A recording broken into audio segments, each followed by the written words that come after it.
বিরামপুর উপজেলার দেশমা দ্বিমুখী উচ্চ বিদ্যালয় মাঠে আওয়ামী লীগের আয়োজনে এক নির্বাচনী জনসভা অনুষ্ঠিত হয়।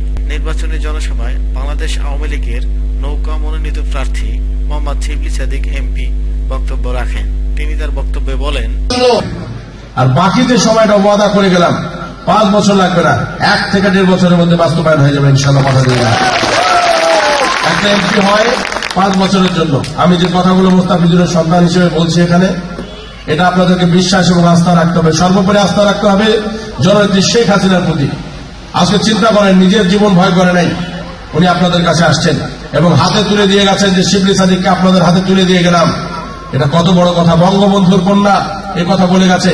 আজকে বিরামপুরের সর্বস্তরের মানুষকে এই কথা ভাবতে হবে আপনাদের, যে তিনি কতটা আশা নিয়ে, কতটা ভরসা করে আপনাদের মাটিতে এসেছে এবং এই কথাবার্তাগুলো উচ্চারণ করে গেছে।